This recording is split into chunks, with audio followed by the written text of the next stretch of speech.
After a long year and a half away from the ice, the boys from Bloomington are finally back in their skates. Their sweaters are on, and the buckets are strapped up tight. Good afternoon, everyone, and welcome to the Hamilton Ice Center in Columbus, Indiana, where we get ready for Game 1 of this 2021-22 campaign for the club ice hockey at Indiana University. I'm Sam Weixler, your play-by-play broadcaster, and alongside me is our newest member of the broadcast crew, Garrett Drake. Garrett, pleasure to have you along. I appreciate the opportunity to do this with you, Sam. It's going to be a heck of a season. I know we're going to have a lot of fun, and hopefully hopefully Indiana can give us some good hockey this year. The Chicago Cougars are the opponent that Indiana is hosting more or less today. We are at the auxiliary home arena because the Frank Southern Ice Arena back home in Bloomington doesn't open until October because of the weather. So to give you a lay of the land real quick for the Chicago Cougars, they have almost entirely a new roster from what it was last year. Only 8 returning players. Last season they were 30-11-2 and finished second in the USPHL Midwest East Division. They are a junior team, Tier 3. So this is not a college team that Indiana is facing. This is an exhibition in the purest form. Indiana, however, the last time they were able to get a season in, which was 2019-2020, they were 15-9-2 and finished third in the TSCHL and made it to the semifinals in the postseason tournament before losing to Ohio State in a fiercely contested match.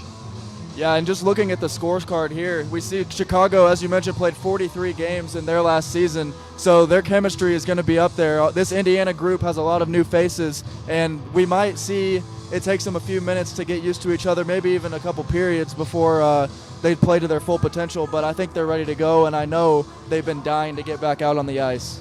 And Garrett, you mentioned the youth and the lack of experience at this level for both sides. Indiana, looking at their starters, all 3 forwards are freshmen, and the defensemen are a junior and a freshman. That really speaks volumes, and it's going to be interesting to see how this chemistry balances out and starts developing once you get into game speed. Yeah, there's probably going to be some butterflies for a lot of guys here, too. This is going to be the first collegiate game for quite a few players. I know it's just an exhibition, but once you put on that IU sweater, it's real. It's ready to go. Well, we just mentioned all the fresh faces on the Indiana starting 5, so let's give you the lay of the land for Indiana. At left defense is the captain from Columbus, Indiana, number 28, Nathan Cesarski. On right defense from Valparaiso, Indiana, number 19, Griffin Timmons. At left wing, number 23, Drew McKelly from Naples, Florida. At center is number 29, Will Jeremy from Hinsdale, Illinois. And over on his right wing from Vernon Hills, Illinois, is number 12, Andrew Chambers. The captains this year, as announced on Twitter earlier this morning for Indiana, are Nathan Cesarski, and the alternates are Vladislav Krush and Cade Kenyon. We talked to Vlad several times in the preseason during tryouts and during practices afterwards, that is, and he told us how hard it was to find ice to skate on when he was back home in Latvia and Moscow. He said he would go to the gym 5 or 6 times a week at least just to get some conditioning in because there was no ice to skate on. Yeah, I was just glad to hear that he was still going to the gym. It seemed like that was the only outlet that he had to make sure he stayed in hockey shape, but Vlad did a great job making sure he was ready for when it was time to roll, and here we are. And now we're going to run through the starting lineup for the Chicago Cougars for you. Starting in goal for the Cougars is Ian Young from Denver, Colorado. And then on left defense is Andreas Zorn from Chicago, the hometown kid. At right defense is going to be number 2, Peter Drake. He's also from Illinois. And at left wing, we have number 88, Jake McDonald out of Philadelphia. At center for Chicago will be TJ Haas, number 10, out of Wisconsin. And at right wing, it will be number 22, Cody Lawrence from Winnipeg. A guy from the Peg, it's not every day that you see that down this far south. He must be sweating bullets outside. It's 85 degrees here in southern Indiana. In the rink, about 45. Fingers just starting to get a little chilly at the tips of it. But enough of that. We'll bring you back after the national anthem and the starting lineups have been announced on the ice. This has been Club Ice Hockey at Indiana University on the Indiana Hockey Broadcast Network.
Well, it looks like we've decided to skip the national anthem for this exhibition match.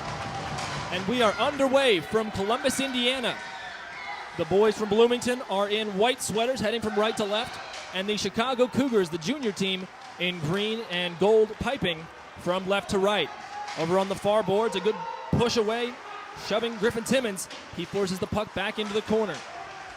Sammy Billis whipping his head around in net, trying to keep his eye on the puck.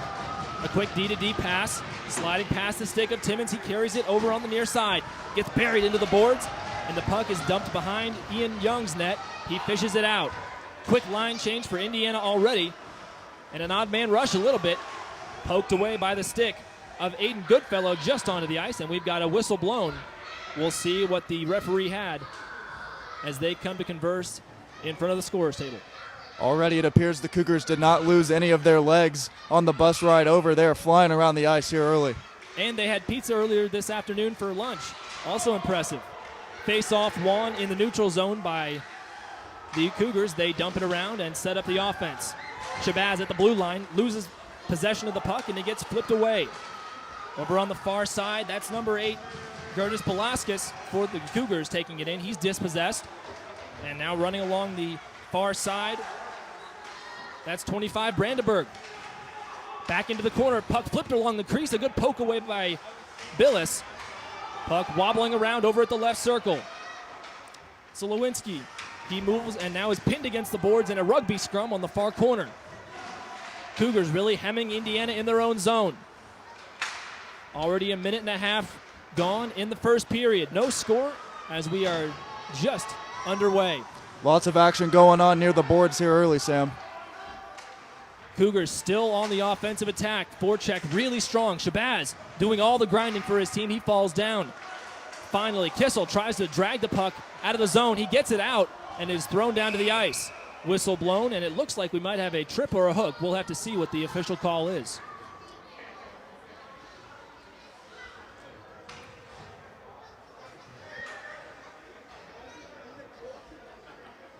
Kevin Meisel's is the offending party.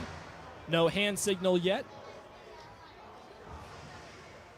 Yeah, I believe Meisel's got his stick near the blade, and then it sent the IU player down to the ice. It'll be a face-off in the Indiana attacking zone to the leather side of Ian Young, the netminder for the Cougars. Face-off taken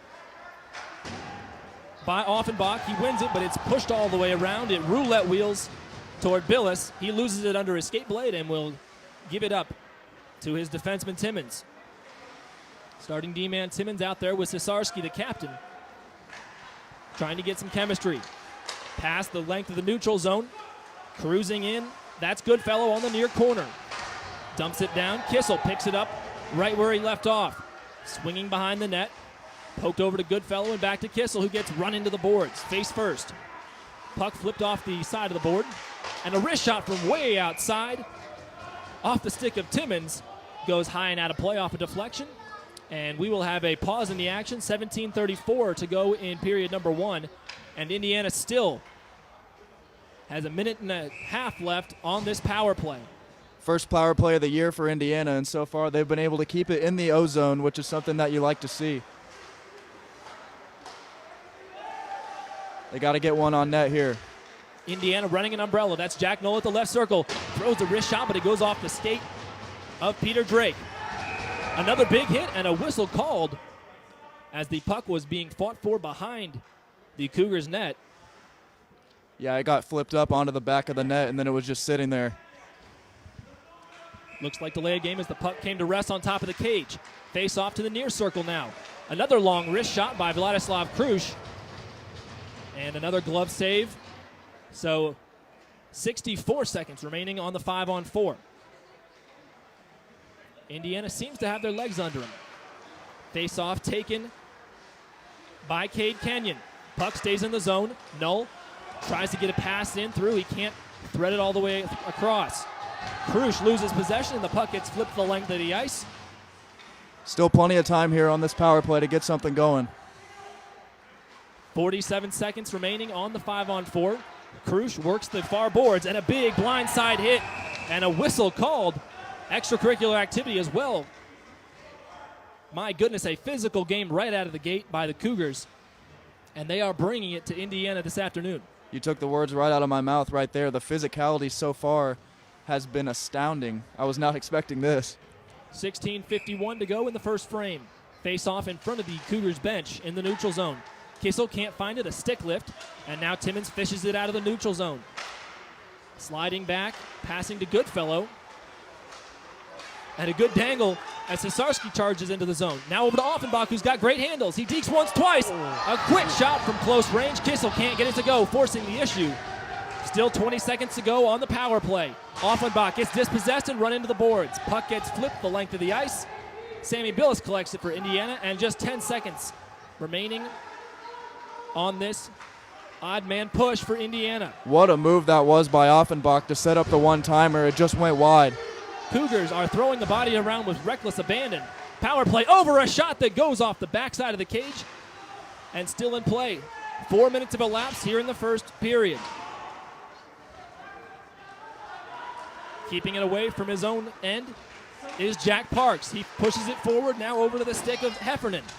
Heffernan gets it pushed away from him, and Cesarski doing some forechecking all the way in the attacking zone. Laying chase again is O'Flaherty. And another big hit in the defensive zone by Brennan. These guys are not afraid to use their bodies in the least, as we see two guys go somersaulting to the ice. It's getting chippy out there for sure. Puck in the near corner, a high pass, gloved down skillfully. And another rugby scrum in the corner as the puck gets pushed into neutral ice and all the way on the near side into Indiana's attacking zone. I've got a hunch we'll see a few more penalties in this one for sure.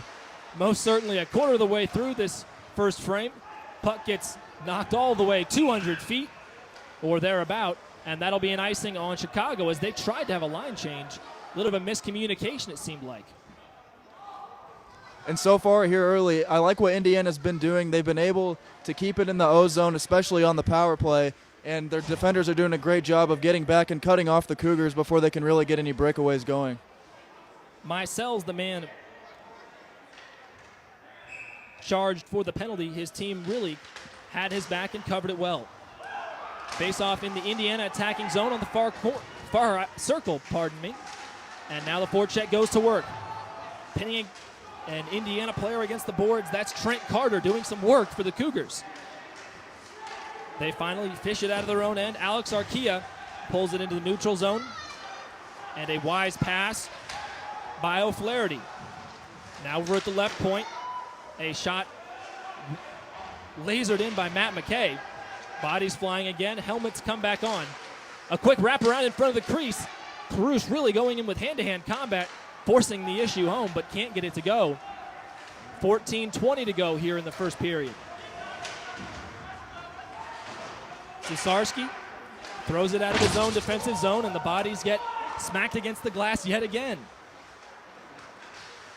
Timmons holding it behind his own net, now tries to push it forward. Instead, it errantly goes to a stick of TJ Haas, and he tries a backhand shot, but to no avail. Another quick scoring opportunity, and a wrist shot long from Detterman gets pushed away like a bench press by Sammy Billis. I think Kissel got a piece of that one when he dropped down. It seemed to deflect off his shoulder and over the goal. Indiana still trying to push the puck out of their defensive zone, and they do successfully as they get fresh legs onto the ice. Bodies collide unintentionally in the neutral zone. Slawinski gliding in right behind Billis' back. He goes over toward the stick side of Billis, and Kissel helps Kenyon push it on. It's a 2-on-2. Now the men are back. Kenyon dangling right in front of the crease. Kissel can't find it off his end of his stick, and it bounces off his skate blade as well. Pushing forward, that's Brandenburg. Just got into the crease a little too far on that one. Near opportunity there for Indiana, though. Several scoring opportunities for both sides. We're 7 minutes in to this season, the exhibition that is, and neither side has broken the deadlock. Palauskas takes the puck into the attacking zone but is unsuccessful. Odd man rush, and Indiana can't make anything of it. Goodfellow tries to chip it back into the corner. It deflects over towards Shabazz's stick, who pushes it behind Young. Young swiveling his head like a top, trying to figure out where that puck was. His D-men are keeping it from him at the moment. Pulaskis fighting against the boards and flicks the puck into his own bench. Luckily, he didn't hit anybody, it appears. 12:33 to go in the period. And Garrett, one interesting thing about the Chicago Cougars, because they're a junior team in the USPHL, some of these guys, the older guys, don't have full cages like college players are required to. Yeah, I know. That's always one of the things hockey players look forward to the most, when they get to take the cage off. So I bet the Indiana players find it interesting, and they wish they could do the same thing, I'm sure. Most certainly. Will Keeker attempts a slapper from the left point. Unsuccessful, and the puck's headed the other way. On the far side, on the stick of Pulaskis. He's over at the left circle, pushes it forward. A good kick save with the pillow by Billis. He's really been impressive in the first 8 minutes of this game. Line change for Chicago as they struggle to keep possession and keep structure. They carry it back into their own D zone. Circle the wagons and get ready to attack. Monchek helping out, trying to get a pass through. Now over on the far side to Mysells. Into the near corner, charging it. Again, that's Kyle Brennan. A big tie-up to the glove side of Billis. He's watching keenly from his crease. Null now carries the puck into the neutral zone, avoids a big hit, flicks it forward. It bounces off the back leg of Timmons and stays in neutral territory with nobody really holding on to the puck. Hand pass is going to be called on Chicago, and it was hard to see what went down on the far side of the ice as there were bodies everywhere. Players just continuing to fly around the ice here early. They're not treating this like a preseason game at all. Garrett, I'd have to guess that part of it is finally hitting somebody other than your teammate or your line mate. Exactly. It's always nice to be able to go all out on someone that you don't like. Face-off controlled by the Cougars, but they mistakenly flip it all the way down. That'll be icing. And Ian Young will have to lock back in and watch a face-off from his own zone. No score here in the first period. 11:06 to go. First period of the first game in a season that has been a long time in the making. Indiana have been doing a great job in the face-off circle so far. Let's see if they can keep up their dominance. Face-off won by Offenbach. He gets spun around. Now digging it out is Tommy Krumchek. Krumchek gets forced down to the ground. Luckily, Null is there, a big body, keeping possession. Over toward the blue line. That's a ripper by Cesarski. Goes just wide. Another battle. Tommy Krumchek getting a face full of fist and carbon fiber, if you will. Instead, the Cougars headed the other way. Marcel's dangling with the puck behind the net. A quick pop and a shot that gets poked away. Cougars will reset, and Indiana gets 5 sets of fresh legs onto the ice. Already a couple impressive saves by Billis. He's moving around great in the crease right now. A lot of horizontal maneuverability. That's pretty impressive so far. Shabazz working the puck in the neutral zone, and now back to his own D. A risky pass into the crease. It's flicked forward by Matt McKay. Pardon me, now in the neutral zone, that's O'Flaherty. More D-to-D passes, and Indiana roulettes their own side. Toilet bowling, if you will. Puck gets kicked up into the air. Shabazz again swings it to the far side, where Krush takes it heavily, and he is hit from behind hard. Goes face first into the boards, but no call. Yeah, Vlad looked to be a little shaken up after that hit. Interesting to see the referees let the boys play. It's early. On the attack, that is Trent Carter. Moves over toward the left circle outside. Avoids a shoulder. And again, poke checks like crazy coming from the sticks of Indiana defensemen. Over toward McKay. He gets tripped up at the blue line, and we will have a whistle coming. And the tempers are starting to flare from both sides. We are halfway through this first frame, still scoreless. And for the second time today, Indiana will have a one-man advantage.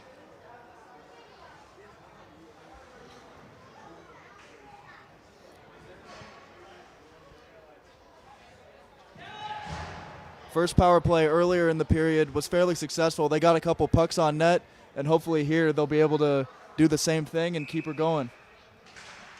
Miranda, the man charged with the trip. Cesarski holds it at the blue line. Over to the high slot, over to Null, left circle. He thinks about it, now gives it over toward Krush. A wicked wrister that gets poked wide again. Cesarski chops at the puck at the blue line, using his body to shield it, keeps it in. Over toward Krush again. He feeds in the slot, a whiff off the stick of Micheli. Cougars finally able to push the puck free, and Indiana has now spent 30 more seconds on the advantage. Cesarski doubles back at his own goal line and sets up the offense. Here comes the attack. Cesarski to the far side to Kenyon. Kenyon looking for options. Micheli cuts in front of the net, trying to distract the eyes of the goaltender. We have no 29 on our roster, so we'll have to guess at who that is for Indiana. Penalty halfway gone for the Cougars. 8:15 to go in the first. No score by either side. Cesarski needs to dictate what happens on this power play at the blue line, but as I say that, he leaves the ice. Very fast skating by number 29 of Indiana. We'll try and get a name off of him. He really had an attack, and the clock will stop with 45 seconds to go in the power play, and a face-off to the stick side of Ian Young.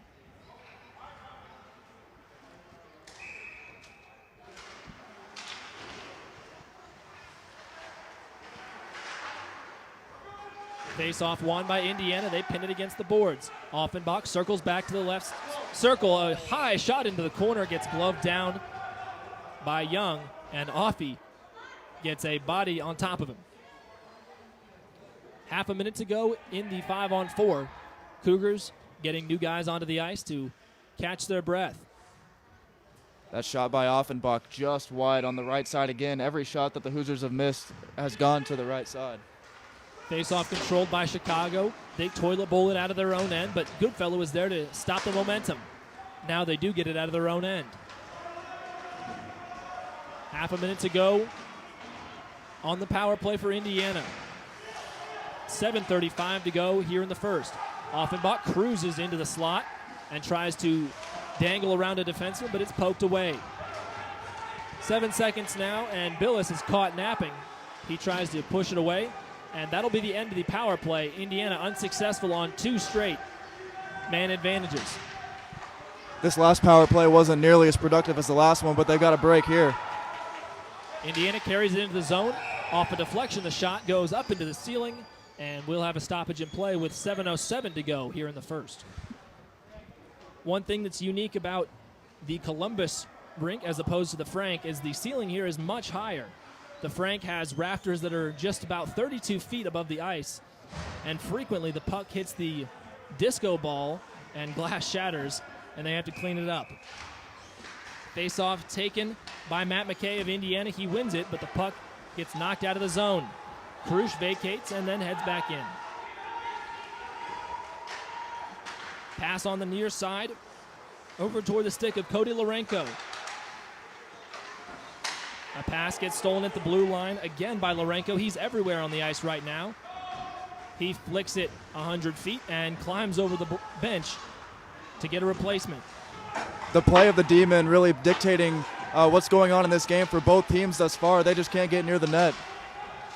Krush over at the right point, now into the right circle. Couldn't get through the dot as the D collapsed on him as soon as he got there. Now carrying it forward, poked away skillfully again by Kyle Brennan. He's another guy that's been a surprise. He's a third-line defenseman, but he has been everywhere in the neutral zone. Puck battled for in the near corner on the left side. Indiana in their attacking zone.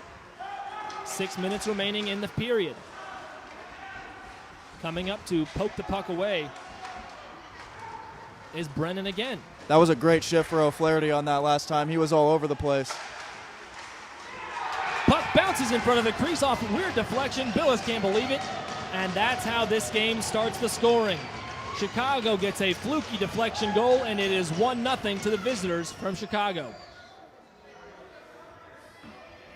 Just an unlucky break off the rebound right there. It hit off of Billis's right pad and went right to one of the Chicago players for an easy tap-in. It appears to be Pulaskis claiming the goal off the deflection, with the assist going to Slawinski, but that is subject to change naturally should the scorers decide to make a different decision. 1-0, and we are 3/4 of the way through this first period. Indiana trailing. Shabazz has it at the left point in the attacking zone for Indiana. Kenyon gets manhandled in the far corner. Goodfellow stomps on the puck to keep it in. Kenyon doubles back. He looks like he's worse for wear, suffering maybe a little bit of a sore shoulder on the last hit, and bodies go flying again. Just over 5 minutes to go in the period. Indiana trailing by a goal after a weird deflection at just about the 6-minute mark. We've already seen a couple big collisions as Aiden Goodfellow just took a lick right there, and we've got a fight.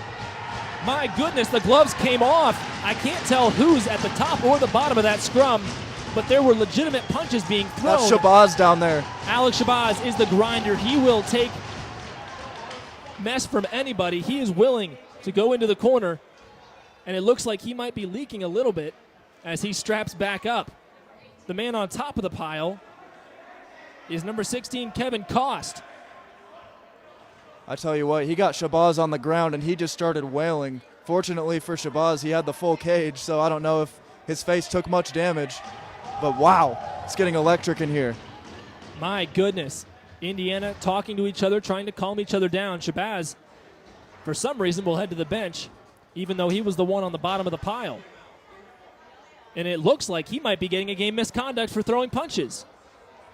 My goodness, what a turn of events. Kevin Cost has been ejected from the contest, and the Cougars will be down a skater for the rest of this game. So a game misconduct could potentially change the fortunes for Indiana with 5 on the clock to go in the first. And Garrett, this has been a wild first period. Yeah, and it looks like Shabazz is getting sent off right now as well, so both players are going to be gone. You know, that's a tough call. Understandably, you got to toss both guys out for fighting. But for Shabazz, that is a hard day's work and a good job clocking in and clocking out. He's a tough guy that's willing to go into the corner and find the puck, get it under the scrum, and you saw him do just that. And now they're going to have bench players serve the penalties for both teams, it looks like. So now both sides down a skater.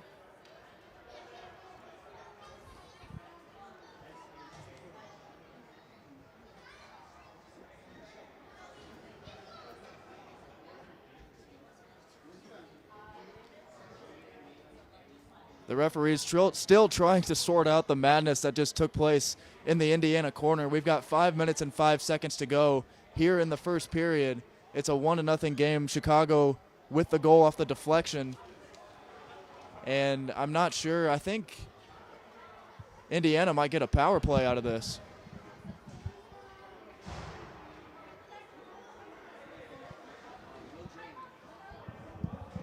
It looks like the Hoosiers are going back on the power play, Sam. It appears so, a 2-minute minor only.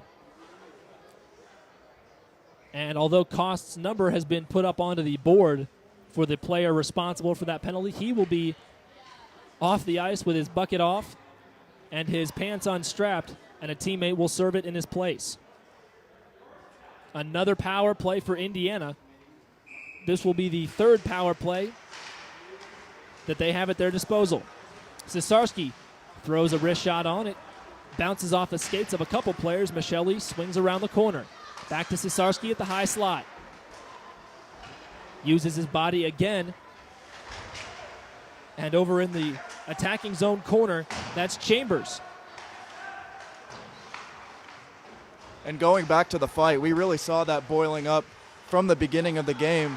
They were flying into the boards all period, and then eventually Shabazz said he had enough.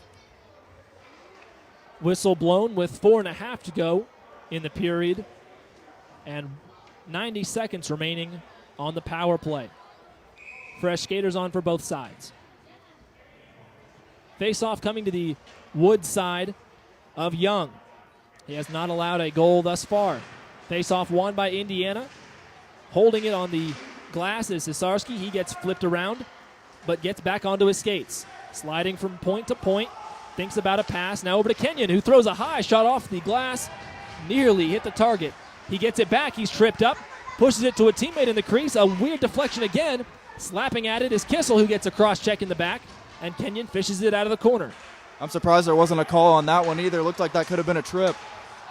Puck finally pushed free of the zone, and the Cougars can get a breath of fresh air.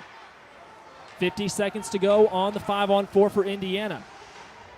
Third such instance of them being on the attack with an extra man. Another pile up in the corner, and the whistle's been blown. 4 different skaters on their knees or bellies, and this game is quite chippy. I've been very impressed with how Indiana has manned the face-off battle so far. They've been doing a great job of winning them, especially in the O-zone. That'll prove big if they keep doing that the rest of the game. 3 3/4 of a minute to go in the opening frame of the opening game. Indiana trailing by 1, heading from right to left in their white sweaters. Chicago Cougars in green from left to right. Indiana holds it in their own defensive zone. Goodfellow goes down like a second baseman to keep the puck on his stick. Now pushed forward by Brandenburg. Young eyes the puck from his crease and decides to set up on the near post. Puck bounces weirdly over Brandenburg's stick, and he'll have to do a stop and go right in front of the scorer's table. Charging in on the far side again, over to Knoll. Knoll dumps it off for Krumchek. Puck flipped over toward the right dot, and nobody seems to know where the puck is. Now rimming around all the way to the near corner on the left side of the ice, and Indiana's attacking third. Offenbach dangling, tries to push a shot on net, but it's just wide again. A quick wrist shot. That one by Brennan. And again, the puck stuck under somebody's knees. That's Krumchek, who's on his knees on all fours, and the puck under him. Power play is over, and that will be an icing because of that. Looked like Chicago didn't realize they already had 5 men on the ice again.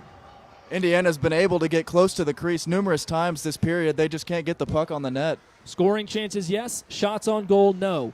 The tail of the tape so far. 2.5 to go in the frame. Indiana trailing by 1. Face off by McKay. A sonk by Indiana's defenseman, Will Keeker. He can't hold on to it on his stick, and the Cougars will head toward the right. Another quick steal by O'Flaherty toward McKay. He's at the left circle. Wrist shot toward the far post, goes just wide and leaves the zone entirely. Brennan fishes it out, passing the length of the neutral zone. Keeker redeems himself by flipping the puck behind the cage. And again, Indiana trying to get the forecheck going and find an offensive attack. Krush dangles in front of the crease. Another quick pass between the 2 circles in the attacking zone is unsuccessful. And we are just down to 1:45 in the period. Line change for the Cougars as they get fresh bodies on. A good pass again. Now Krush has it at the right point. Sliding between defensemen. Tries a backhanded shot. It's almost covered over toward the glove of Indiana. And a quick shot, and he scores. Indiana ties it up. And it appears to have been Carter Bonecutter. Will try and get an official score on that.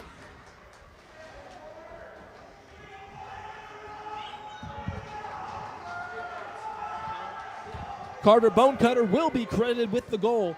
The first goal for an Indiana Cream and Crimson skater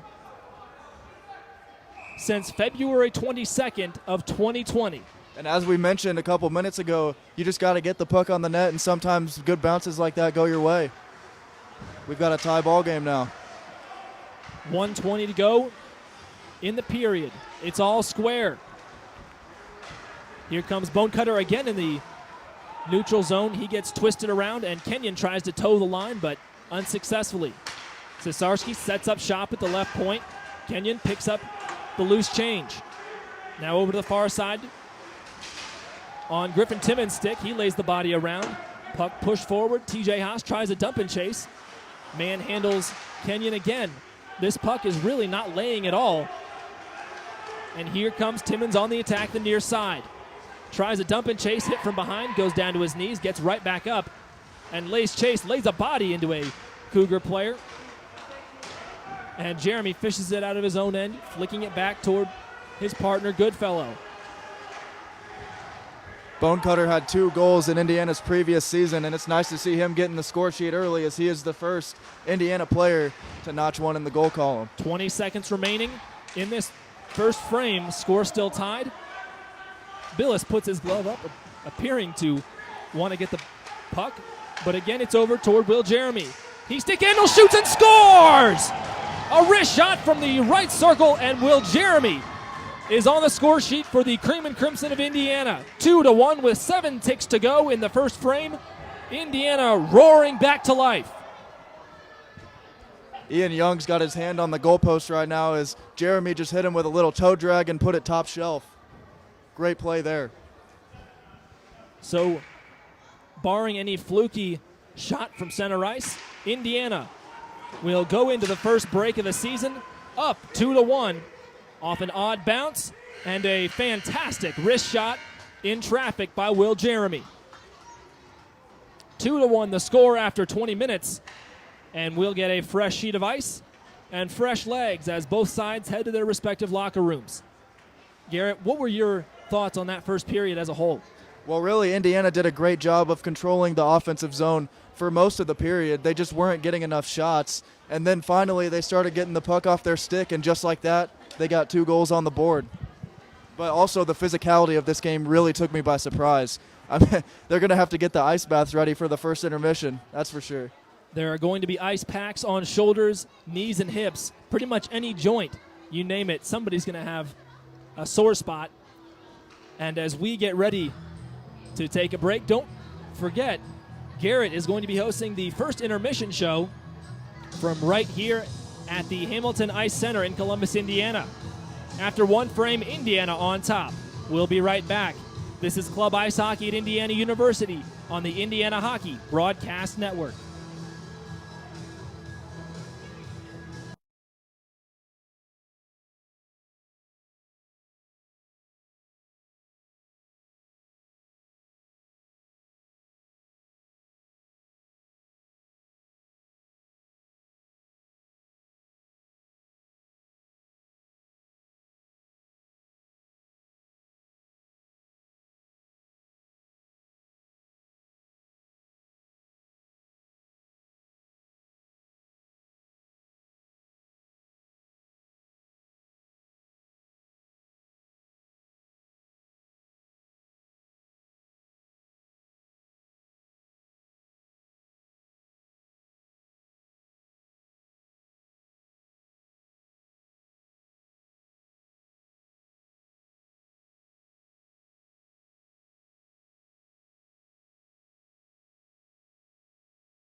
If you're just now joining us, welcome to the first season edition of Indiana Hockey Intermission Live. I'm your host, Garrett Drake, and Indiana currently holds a 2-1 lead at the end of the first. The goals were scored by Carter Bonecutter and Will Jeremy for the Hoosiers.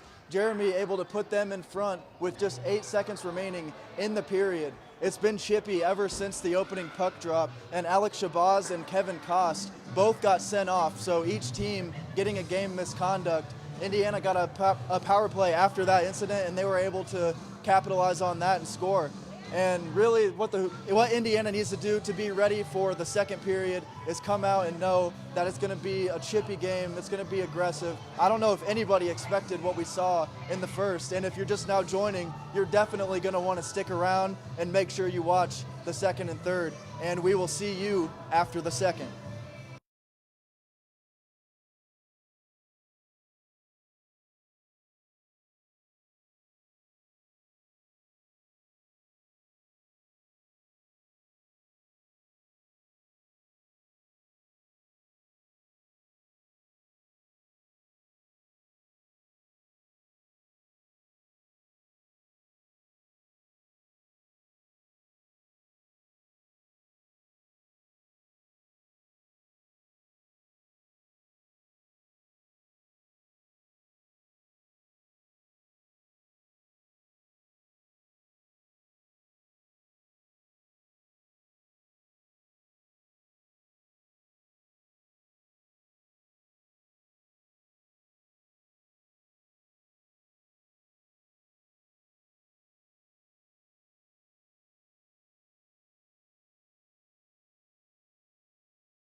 All right, if you're just joining us, we're back here with the start of the second period from Columbus, with Indiana currently holding a 2-1 lead.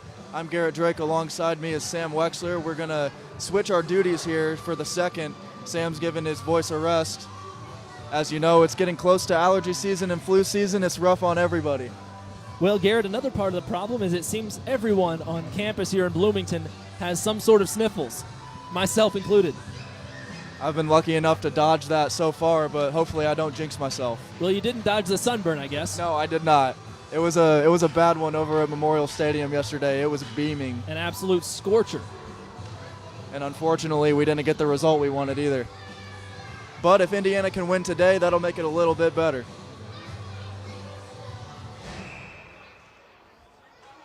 Patrick Brandenburg will take the draw for the Hoosiers, and now we are underway.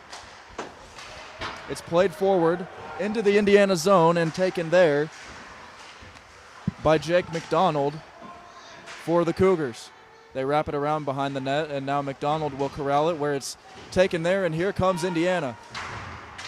Kenyon able to dodge a huge hit on the boards there, and now coming up with it for Indiana is Jack Kissel. It's deflected back and skittered on through to be taken there by Zorn, and now it's played up, and Chicago will reset.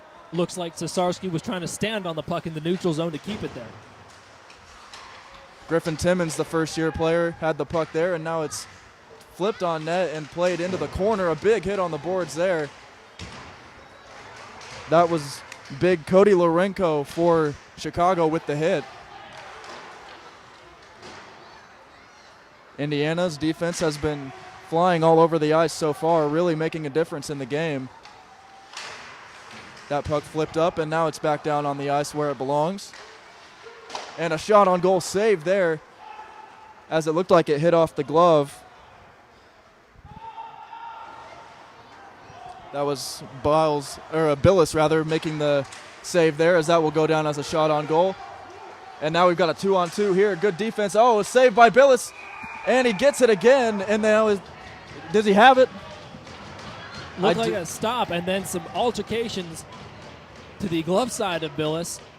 Extracurricular activity again. I never saw the puck, but it looked like it was under Billis, and that's where the stoppage came. Glove saved by Billis. He's really been flashing the leather in his crease and out of the crease. He's shown he's willing to be mobile and step out of the blue paint when need be. Already a fast start to the second period, but I gotta say, that's what we expected. As Kyle Brennan will go to the box for Chicago.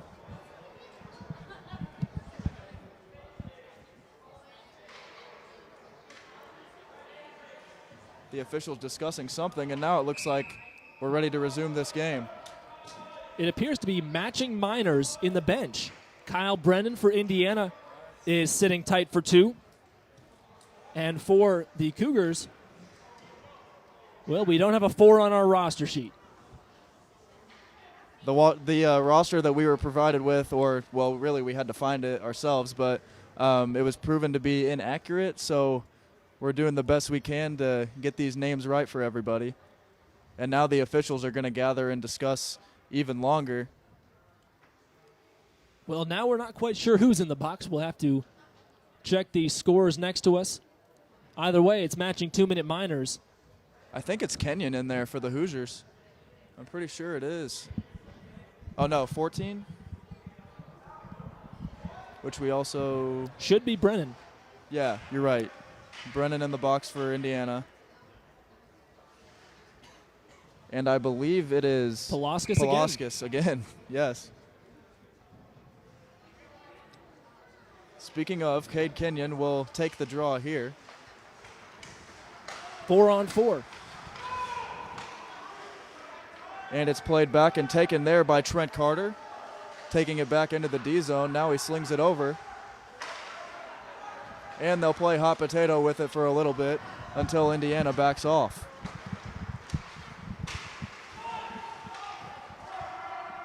And that one corralled in the corner and played back as Griffin Timmons was able to get to that one. We've said his name a couple times already today. And let's see how these teams react to the first 4-on-4 action of the season. Chicago taking it now. Cesarski almost had the puck on his stick, but it took a weird bounce. Puck has not been laying very consistently this afternoon. It most certainly has not. We've seen a lot of pucks in the air. And we're going to have another stoppage here. It's going to be a penalty, I believe. And it looks like it's going against Indiana. Oh, looks like the referee changed their mind, and it'll be an icing against Indiana instead. Chicago. Indiana will definitely take that, as it seems like every time they've had a face-off in the O-zone, they've been able to win it. This will be Adam Offenbach taking it for the Hoosiers.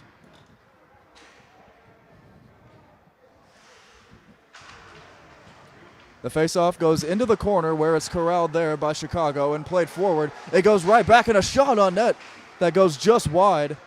And now Chicago coming back with it again. That was Aiden Goodfellow putting the puck near Young, but he was able to stop it. And now this is Drake taking it into the forefront, where he's surrounded by 3 defenders, and Indiana comes away with it. Knoll almost went into the bench right there. And he took 2 Cougars with him. Jack Knoll is one of those guys that's very hard to move. He stays on his feet well. And we have 20 seconds remaining on this 4-on-4 for both teams. It's flipped up, and now it goes all the way back into the opponent's zone where they will reset. And we're down to 10 seconds left on the 4-on-4. Then both teams will be back to full strength. Garrett, to be frank with you, I'm a little bit surprised that with all this extra space on the ice, only having 8 skaters instead of 10, that we didn't see more scoring opportunities. Yeah, I felt like the passes were lacking a little bit, but now we're back to even strength. Well, I guess it was even before, but full strength, I should say. And now here comes Indiana on the break as it's taken there by Vlad, and he's going to send it over across. And now it's back into the corner. They were looking for Vlad again, but it's taken away by Chicago, and here they come. Vlad has proven to be fantastic at picking up the trash, collecting the loose change, if you will, right in front of the crease time and time again. He's willing to take a cross-check to the ribs. He's willing to dish it out right back to him, the defenseman that is. And he is a really skillful guy. Here comes Indiana into the forefront, trying to deke through the defender, and now it's skittered away and out of the attacking area. Will Jeremy flashing the handles. And we're going to have a penalty here. This one's going to go against Cesarski, and I believe it's going to be a hook. Offside now the call. Interesting. Got away with one there. And the faceoff controlled by Jeremy, and the Hoosiers will take it the other way. That one deflects off the glass, and now it's going all the way down to the other end where it's flipped back. Big hit from behind. That one was Will Keeker able to lay the boom, and now it will be covered for a stoppage by Billis. Will Kicker, number 3 on the ice. He's been flying around in the neutral zone and in the defending zone, proving himself to be a valuable asset in the first and second period. Kicker chatting it up with the boys as they get 5 new faces onto the ice. We are nearly 5 minutes in here in this period. There has not been a whole lot of action compared to the first yet. Big collision there as bodies hit the ice, but everybody's back up now. A shot saved by Billis as it hit the chest, and then he was able to trap it to avoid further damage. Another good belly save by Billis. He stands his ground remarkably well for a guy with very little to no experience at this level.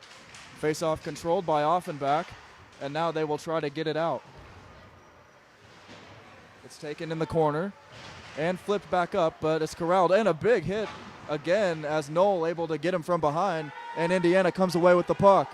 It's a 3-on-2. Here he comes, and he loses it on the way as Knoll was unable to corral that one. But now it's back to the blue line and taken forward for Offenbach, and we got an interception here. It's going to be a 2-on-2 break if the third man can get there, and we have an offside. Thankfully, Indiana catches a break there as Chicago was flying up the ice. You know, it really is unique at this level to see guys without the full face mask. And Cade Kenyon apparently lost a stick and had it smacked in half. Yeah, and we got a little bit of intel during the first intermission that Alex Shabazz got into a fight, and the Chicago player was punching Shabazz, but he had a full cage on, and Alec was actually able to get a few licks in on his face because it wasn't covered. Well, all's fair in love and war, Garrett. That's called self-inflicted damage right there, if I've ever heard it. The puck into the corner now as it goes behind the net. Taken back to the blue line to be controlled by Carter. He flicks one forward. That's off the boards. Chicago starting to put some pucks on net here. Indiana's got to try to match. The floppy-haired kid with plenty of lettuce and a Philadelphia Flyers hat running past the screen was Alex Shabazz himself, so it looks like he's doing all right. If they wouldn't have kicked him out, he could have gone for a Gordy, as that one is just wide. Good save there by Young. And now this is Cade Kenyon sending it back. Kenyon will corral it again in the corner, and now it's taken and a flicked on net, nearly past the glove of Young. That one almost found its way in, but it was deflected just high. Very good job. Ian Young had to see that coming fast, right at his face, and a late deflection changed the trajectory quite dramatically. Taking the faceoff now for Indiana will be Matt McKay for the first time in this contest. 13 minutes and 38 seconds to go, second period. If you're just joining us, Indiana with a 2-1 lead over the Chicago Cougars. Cesarski sends it back in where it's taken there by Jack O'Flaherty. O'Flaherty sends it back to Cesarski, but it was just out of his reach. And now here comes Chicago on the break.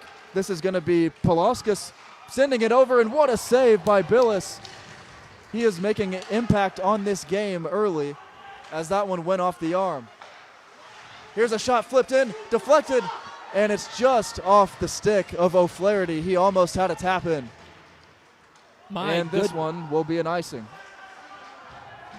Waved off, evidently. Wow, I don't know. I thought Indiana definitely got there first. And here comes Vlad on the attack. He flips one up off the pad of the goalie, and now coming back the other way with it is Szalwinski. Szalwinski plays it over to Pulauskas. He tried to send it over to the other side where it was just out of the reach, and now here comes Jeremy with the shot just off. Nearly drew iron with that. And it's taken back and controlled there by Goodfellow, and now it's back onto the stick. Flip towards the net. Good block there by Peter Drake as he went down to one knee and stopped that one. The official getting out of harm's way, and the puck is flipped up and taken back. Michelli for Indiana took a hard dive after getting pushed down. Here comes Michelli into the zone. He plays it towards the back of the net where it's corralled there, and a shot deflected just wide. I think Young got a piece of that one as well. They try to go all the way across the ice to find Goodfellow, but it's just out of his reach. He sends it back in, but it's taken away, and here comes Chicago, unless Indiana has something to say about it, which it appears they do.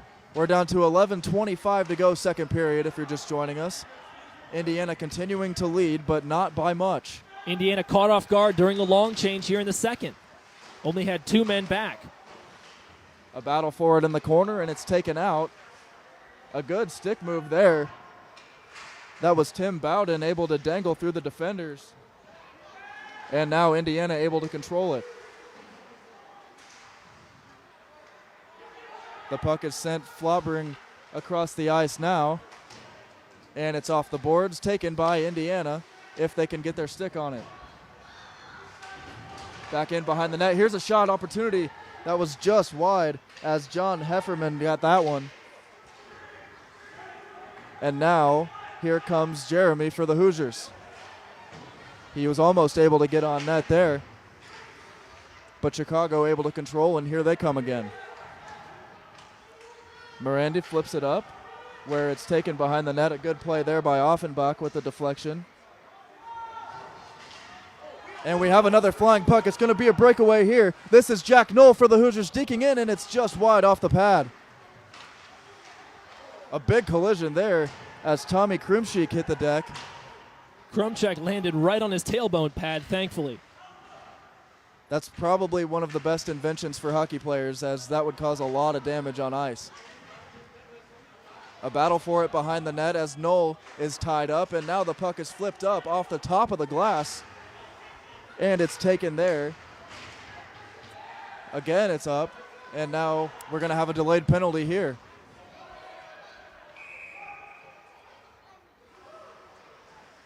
And this one is going to go on Peter Drake, it appears.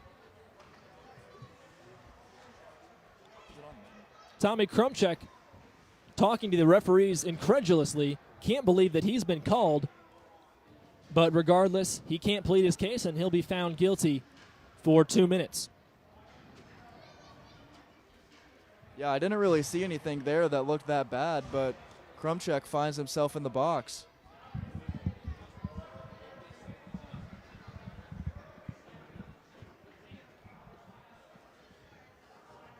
So the Cream and Crimson will have a man stand behind the glass for a pair of minutes, and that'll be the first 2 minutes served in the box by freshman Tommy Krumchek in his Indiana hockey career.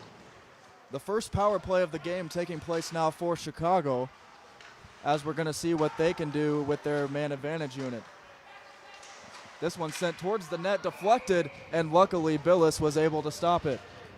Good job by Billis to see the puck and let it come to him in a situation where you don't have a whole lot of extra reaction time after late deflections. Brendan Miranda got his stick on that one, but he actually redirected it right into Billis. Indiana controls the faceoff here, and they'll send it all the way down to try to run some time off this penalty. It's played there by Young from behind the net. Now he's back in goal. It was nearly taken away there by Matt McKay, but now here comes Chicago. That one sent in towards the net. It goes behind now where it's taken and flipped off the glass, and a good bounce for Indiana as it rolls all the way back down to be played by Young.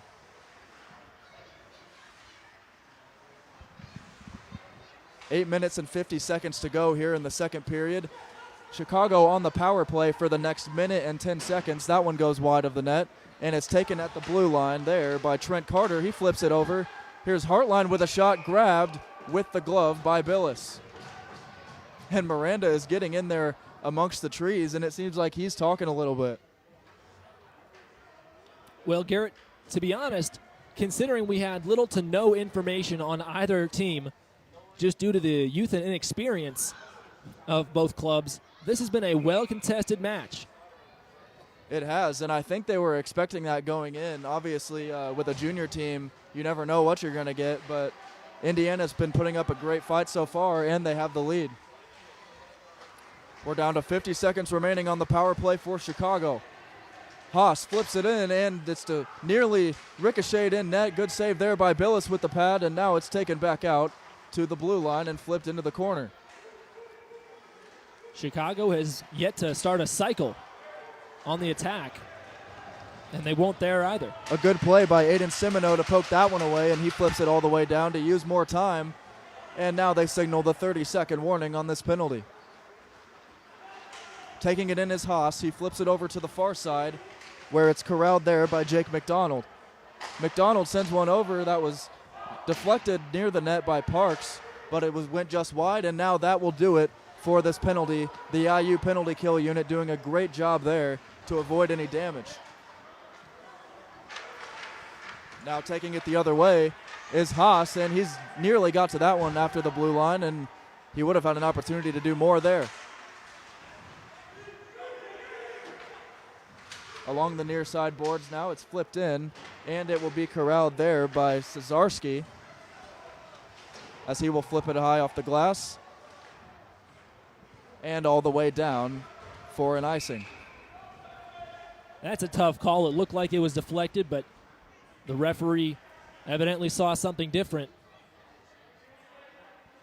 And whatever the Cougars do in the third period, plus the last 7 minutes of this frame, they're going to have to rally and dig deep to get another weird deflection or a good wrist shot, just like they did in the first period.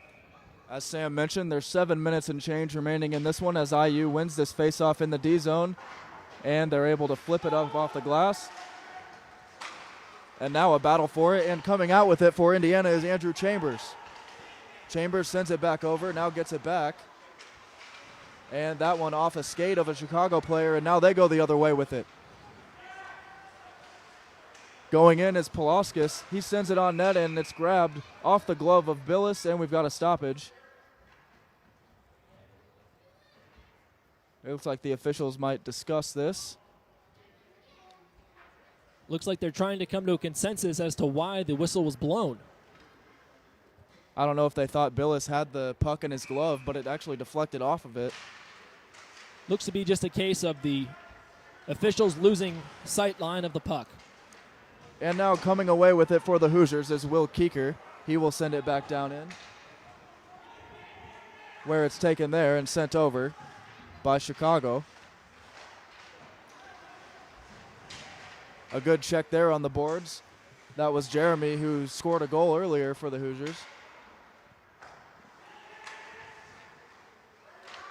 Now sending it back up the ice, and a good stop there. And it looked like he got his stick held maybe. Number 8 is now without a stick for Chicago. And here comes Indiana going the other way across, and it's in the back of the net. Hoosiers score again. Drew McKelly able to get that one in the back of the net off the cross on a good pass from, I believe that was Chambers who said, oh no, Kicker sent it over. Kickers and Chamber. And Garrett, I'll tell you what, Kickers had an amazing play as a D-man partner, scooping up the puck after the tie-up in the attacking zone. So Indiana leading 3-1 now with 6 minutes and 10 seconds remaining in the second period. It has been an impressive showing for Indiana thus far. And now off the faceoff, it's flipped in to the O-zone for Indiana and taken there by Chicago. Coming with it up the ice now is Tim Bowden. He tries to take it himself, and he's run into there by Aiden Goodfellow. And now the puck will go behind the net, and Indiana will control. Coming up with it now is McKay. McKay tried to dangle through, but he was stopped there by Trent Carter. Here's a shot just wide, and it looked like it might have drawn iron. That was Vlad putting it on net. And now here comes Chicago. A good play there and nearly a breakaway for Indiana, but it was deflected out of harm's way. And this one will be an icing. Indiana will have a face-off in the D zone. Indiana bench was in disbelief that that was called an icing, and the referee will have a word with Coach Henderson and Coach Slick standing behind the boys on the wood. Coach Slick's definitely got the boys dialed in today. He's got a unique opportunity because he played freshman year and then converted to assistant coach and really has a valuable role as he has such a personal connection with a lot of guys on this team. And I think it's always nice to have a coach like that who kind of understands both perspectives of it as well. And it helps when you're friends with them and hang out outside of team activities and stuff like that. As the faceoff here is controlled by Indiana and flipped up forward to be played there by Aiden Semino. Semino sends it in and just missed the stick of Vlad. And now it's played into the corner. There's a battle for it. Uh-oh, we might have another fight here as Vlad pushing and shoving. That is Daniel Danko down there, and I don't think Vlad is somebody that you want to mess with. Garrett, Vladislav Krush is no stranger to brawls, beefs, and outright fights. 2 years ago, the last time Indiana had a season, he and Socrates Raptis were the undisputed enforcers of the TSCHL. Raptis racking up plenty of penalty minutes, and Krush was always the sidekick, hanging in the shadows in case Raptis got ejected from the game, which he frequently did. And it looks like that's going to put Chicago on the power play here.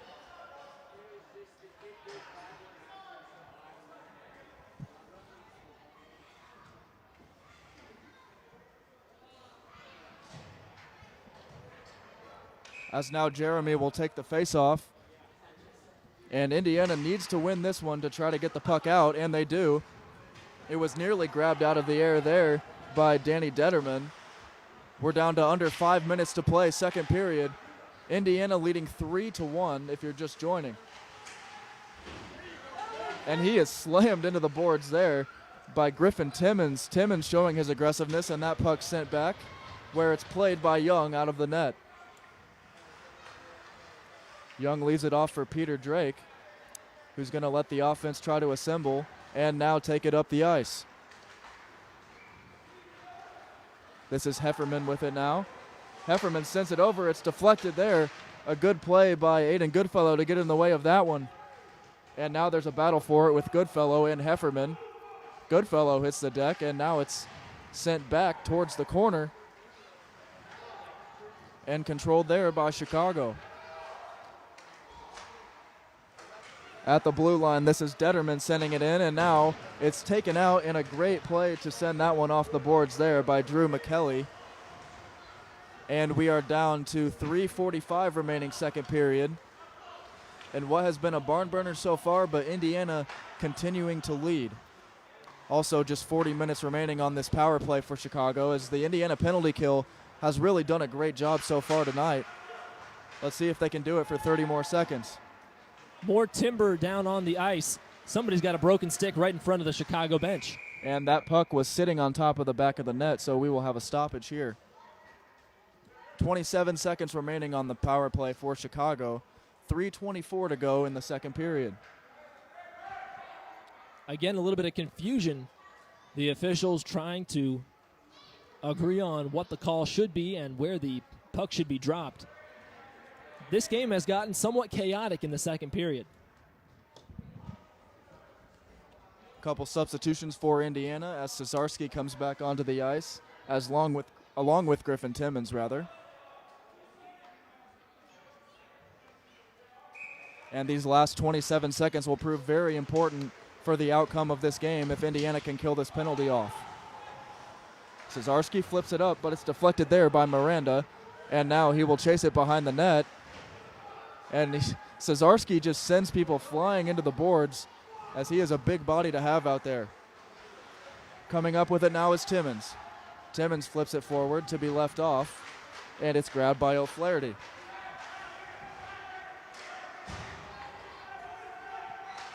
The power play is now over, so Indiana is 2 for 2 on the penalty kills so far. And that's a good way to start the season without a doubt. Coming up with it now is Kicker. He leaves it off on the other side, where it's sent in off of Young, and now high off the boards. It almost got stuck up there, but now there's a scrum for it. Still fighting for it over there. It looks like it's on somebody's skates, and now it's sent back to the other end. This is going to be an icing. Oh no, they wave it off. Don't know.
One minute, 23 seconds to go, second period here. As the faceoff will be taken now by Offenbach, and it goes back to the blue line where it's corralled there by Aiden Goodfellow. The Chicago player trips while he was trying to send that one forward, and Indiana will maintain possession. Now there's a battle for it there as De Lorenzo gets stuck there. And now it will be played out by Chicago and taken right back by Indiana. We're now down to under a minute to play in the second. Lots of contact there with the stick, but no call. And now De Lorenzo will send it back to the corner and control it there. Bodies are hitting the ice everywhere, and really that's been going on for the whole period. It's been getting very scrappy as we're now down to 40 seconds to play. Coming up with it now for Chicago. It was sent up and now taken by Indiana. It was nearly kicked forward by Offenbach, but now there will be a whistle with 28 seconds to go. Billis made a good catch to stop the puck, letting it bounce off his chest protector. Now the referee trying to make a call again.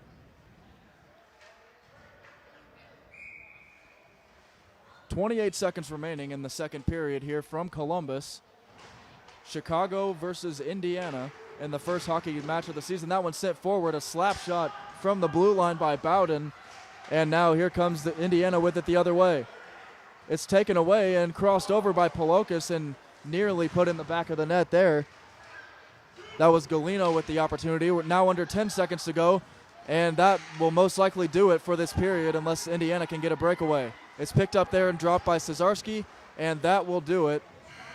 At the end of the second, Indiana adds another goal to their lead. It is 3-1, and we saw lots of action take place in the second period as another Vlad came together for another scrap. So now both periods, I guess that technically doesn't qualify as a fight, but it was close enough to it. It certainly was. He's a tough guy, and he's willing to stand his ground.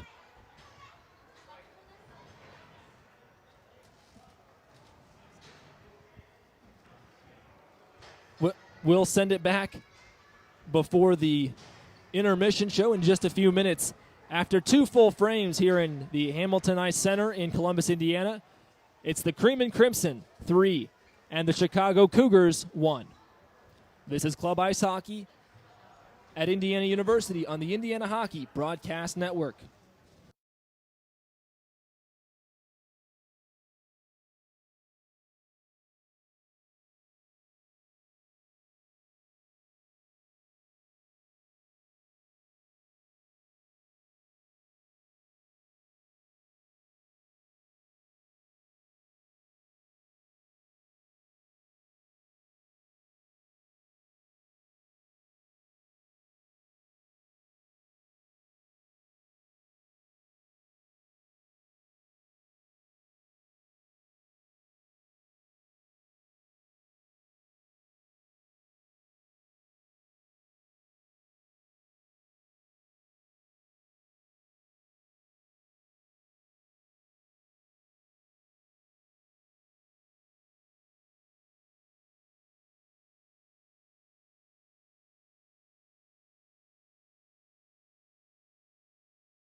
Thank you again for joining us, and welcome back to Indiana Hockey Intermission Live. We are here in the second intermission of today's game between Indiana and the Chicago Cougars. Indiana currently holds a 3-1 lead, and they've been showing some really impressive offensive play so far. A couple notes from the second period, however. Indiana did get themselves into some trouble with penalties, but the penalty kill was able to go 2 for 2 and keep the lead intact.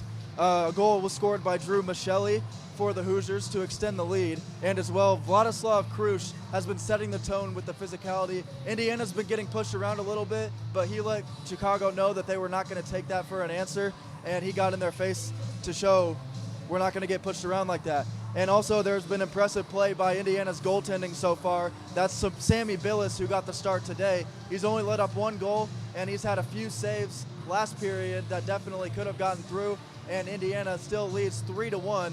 We will have the third period for you next. Thank you for watching Indiana Hockey Intermission Live.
After 2 full frames and plenty of action, shooting, scoring, hitting, and fighting, it's 3-1 in favor of Indiana against the Chicago Cougars of the USPHL.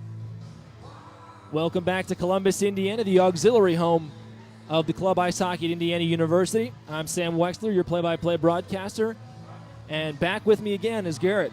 Garrett, you did that intermission show, and I'm wondering what you think Indiana specifically needs to do to pick up the tempo and the physicality in this final period. Yeah, on the intermission show I mentioned that they just can't let themselves be pushed around like that. We've seen a couple of the players stand up to Chicago thus far, but we need to see some more contact, and they just need to be the ones hitting instead of the ones getting hit. Certainly. And who do you think will be an impact player for Chicago? One person that I've noticed specifically for Chicago is Miranda. He just seems to be everywhere. He is number 28, and he's a littler guy, but he just goes around the net and, wreaks havoc down there, just tries to be a pest. Well, after the long change for both sides, Indiana in their white sweaters and various colors of pants are headed from right to left. And it appears now in the cage for Indiana is Ben Zaremski. Their foes, the Chicago Cougars, trailing by 2 goals in green with gold detailing and black pants from left to right. Just to remind everybody, this is an exhibition game, so that's why potentially we're seeing Zaremski get some reps here. And Indiana has a 3-1 lead, so there is a bit of cushion and margin for error. Contesting the faceoffs. The faceoff is Jake McDonald for the Cougars, and for Indiana, that's Will Jeremy, the first-line center. Starters for both sides are on the ice, and Indiana pokes the puck free off the faceoff. Parks slides backward into his own D zone to corral the puck, and again, bodies colliding already. Somebody broke a stick. Music still blaring in the background as we get this period underway. I just noticed that, yeah. Indiana, a quick wrist shot from Timmons gets kicked up into the mesh ceiling, and we'll have a stoppage in play. Half a minute elapsed here in the final frame. Indiana up by 2. If you're just joining us, the first period ended 2-1. Indiana added a tally in the second, and during that second period, Cost for the Cougars and Alex Shabazz for Indiana were both ejected after a game misconduct for what amounted to a bit of a scuffle, but was a fight on the score sheet. A quick wrister from the middle of the slot by Jeremy goes into the bread basket of the goaltender, and that will be another stoppage in play. Michael Lenhart in net for the Cougars, replacing Ian Young. I like what Jeremy just did right there, though. The puck was on his stick for less than a second. He just one-tapped it, let it go as soon as it was there, and got it on the net. Face off to the glove side of Lenhart, won by Indiana. They're pinned in against the boards. That's O'Flaherty holding it, trying to fight back for it. Krush lays a hip on somebody and tries to slide around the side of the crease. A big scrum in front, and now we've got pushing and shoving again. 18:57 to go in the final period.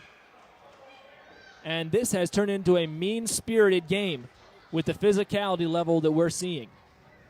I really like this type of game for Indiana, though. It's good to have one of these early in the season. It really shows you what your team's made of and who has each other's backs. And so far, it's safe to say Indiana does have each other's.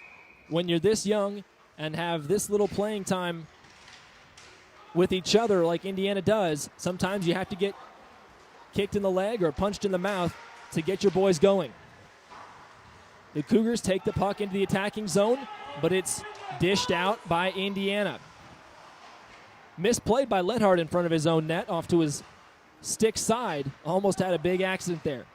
Goodfellow standing his ground at the blue line, but a pass the width of the neutral zone taken by Kissel at the right circle.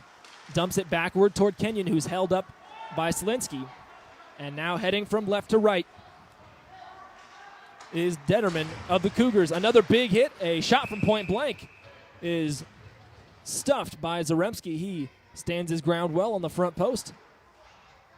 And we've got a stoppage in play. A face-off will come to the glove side of Big Z with 18:16 to go in the game. That loud noise you just heard was Aiden Goodfellow launching himself into the boards in the corner. These two teams, it seems like they just really want to hit each other. Coach Henderson of the Indiana Cream and Crimson has put a big emphasis on physicality, seeing how small these guys are as a unit. He knows that in such a small rink like the Frank Southern Ice Arena, which is at least 10 feet shorter in length than the rink we're playing on this evening, you have to play physical in the boards. Indiana's speed will definitely come to benefit them in full-size rinks in the future this season. Face-off won by the Cougars. More pushing and shoving. No, put somebody on their backside, and Zaremski makes a good stick save. A delayed call, and we've got some yelling and shouting with just about 3 minutes elapsed. And time has been called. Yeah, they're going to get Brandenburg here. He was trying to defend his man, but he ended up wrapping his arm around the neck, or over the shoulder rather, and keeping him from skating. So he's going to have to sit in the box for that one. So Indiana, a common theme, spending time in the box. They will again have to play 4-on-5 and dig themselves out of a hole for the next couple of minutes. Face-off won by the Cougars on the far side. Now to the stick of Detterman. He loses it after Bonecutter poked it away. And the Cougars will have to reset their offense. Gliding in toward the far side is TJ Haas. He can't corral it, and the puck wobbles all the way back toward the goal line, where Leonard comes out of his crease to play it to a defenseman. Another near miss on a collision in the neutral zone. A good play by Kicker to flick the puck the length of the ice. Lots of weaving back and forth going on right now for Chicago. They're trying to switch up their offensive strategy to see if they can get some pucks in the net with it. Here comes Zorn on the attack. Flips it over toward Marcellus. Great block there by Goodfellow. Marcellus, pardon me. Over again to the stick of Detterman. He's at the left circle, pushes it into the corner. Kicker bangs a body against the glass, and Goodfellow gets tangled up in all sorts of legs and sticks right behind the net. Another good shot from point blank, covered up by Zaremski. No, he let it go. And Goodfellow pushes it out of the corner. 16:40 to go in the third. 45 seconds remaining on the power play for the Cougars. Tie up in the corner on the near side. Finally pushed free by Simino. Puck wobbles across the blue line, and the Cougars will vacate. Fresh attack. Zorn carries it in. Leaves it up for a teammate. That's Detterman. And again, a poke check by Indiana sends the puck sailing away from the attacking zone. 20 seconds to go on the 5-on-4 in favor of Chicago. Indiana's penalty kill has looked very strong thus far. It really has been great today. And we talked about in the preseason a little bit. That was something that they really struggled with last year. The penalty kill was one of the lowest in the league, but so far they've been perfect. Even strength yet again as Indiana players collide in their own bench trying to make substitutions. Cesarski does a little bit of a half pirouette, shielding the puck. Finally flicks it forward. And on the dump and chase, there goes Chambers. He tries to find the puck in the near corner but fails to do so. And coming the other way is Hurtline for Chicago.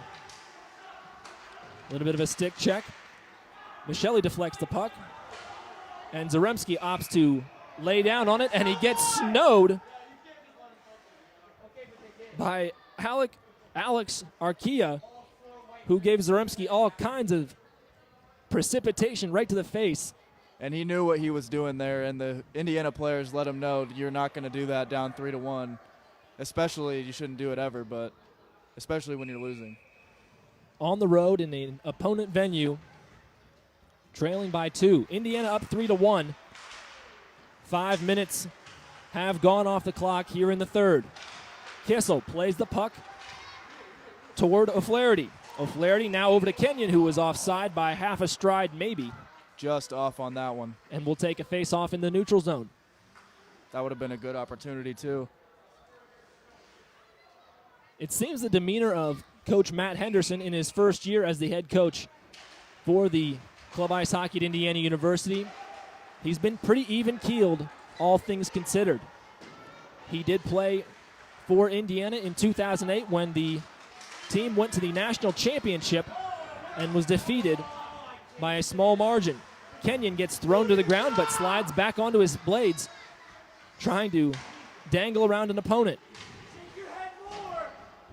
Again, the puck whisked toward the net by Brandenburg. This time Chicago finds it, and cruising through the neutral zone into the attacking side is Adante. He throws a big hit, and somebody is down hard. That appears to be Patrick Brandenburg, who took a cross-check to the back of the head. Fresh out of the box, Brandenburg just got laid out. And it looked like there was a forearm to the head there, and then it hit the ice. His head did first, and that did not look too good. He's a little wobbly and lifts the bucket off. He'll sit down on the bench. And sitting in the penalty box will be McCarthy Clark for 2 minutes at least. Indiana will have a shot to score with a man advantage for the first time in this preseason. Michelli for Indiana telling the on-ice official that they want to have a glove side face-off. Glove side of Michael Lenhart, that is. Indiana wins the draw. Null holding it in the attacking zone, but it's knocked all the way across, and Zaremski plays it from behind his own zone. Kruge back through the trapezoid, in and out toward the far side. Cesarski plays it at the red line, shoveling it into the zone. Deflects off a body, and Bowden tries to corral it. He gets knocked around. Cesarski again keeps it off the blue line, keeping it in the attacking zone. Over to Kenyon on the near side, outside the circle. Pass to Cesarski, a wrist shot, bounces off the body of several players, and Kruge fishes it out of the corner again.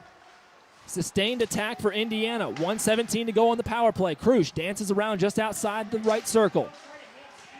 Quick poke check, but Kruge maintains possession. He slides toward the crease, right across point-blank range, and Kruge goes flying into the goaltender. Speaking of, Leinhart, the new goaltender for Chicago, has been very active with his stick, playing the puck so far. It's a different look for Indiana from what they saw before. Power play halfway through, 13:20 to go in the third period. Indiana up by 2. And again, a player on Chicago tries to bury an Indiana player into the ice. Jack Null was being sat on by Tim Bowden, and it looks like he will head to the box now too. Could we be seeing a 5-on-3, Garrett? They're putting Null in the box as well, it looks like.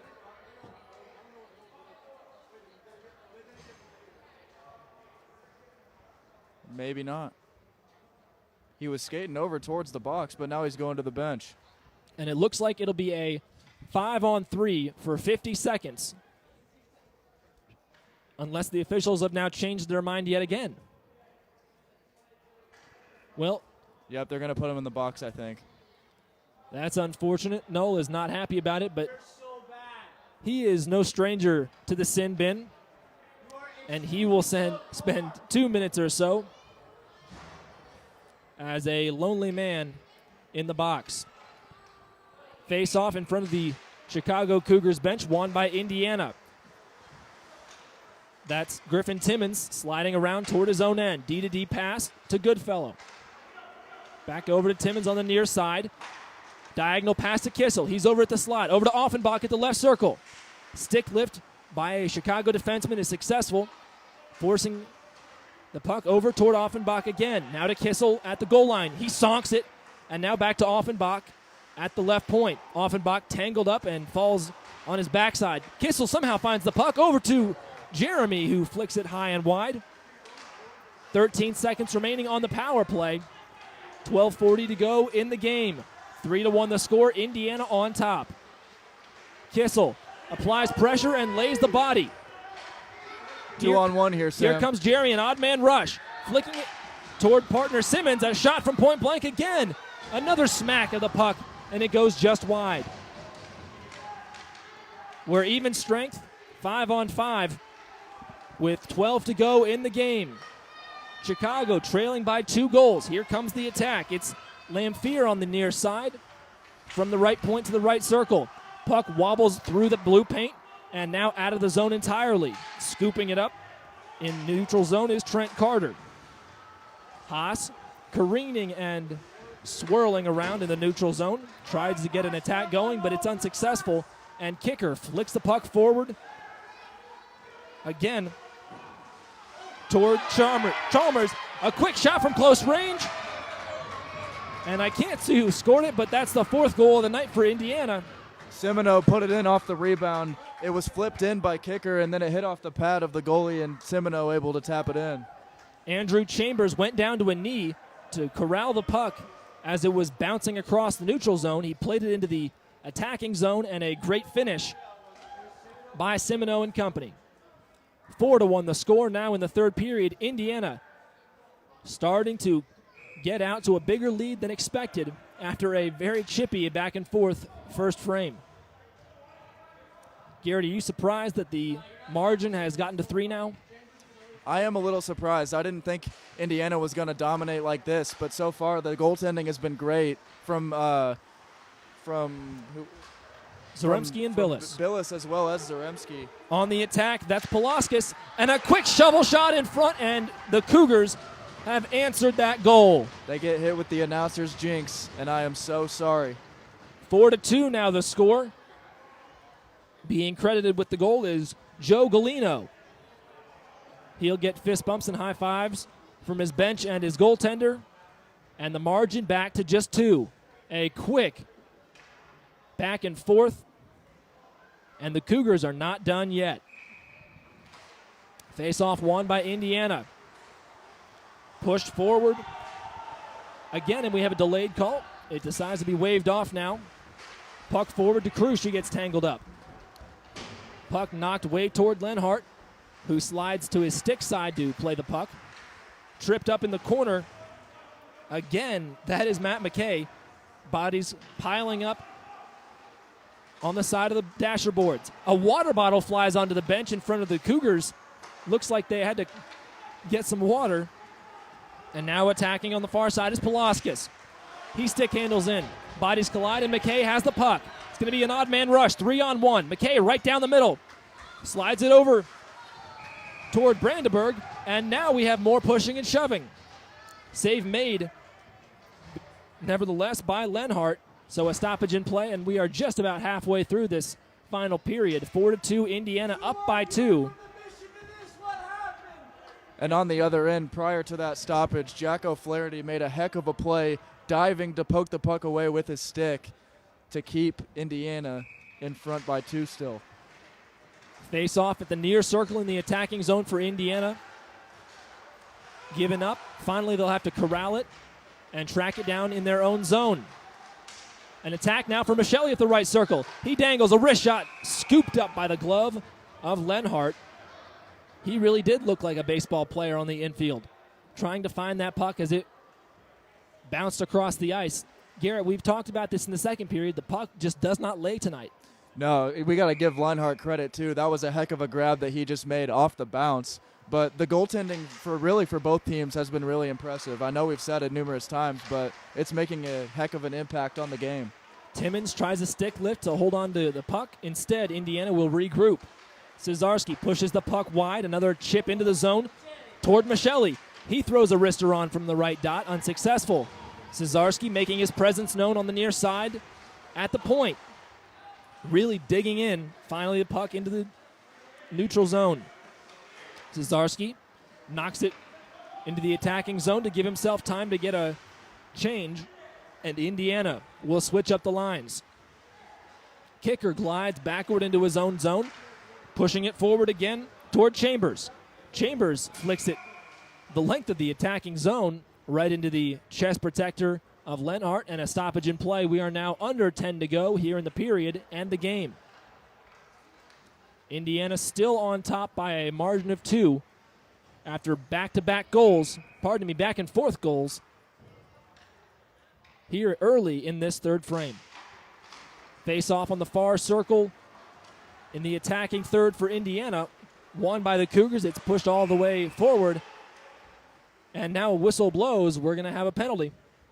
Indiana going back on the power play here.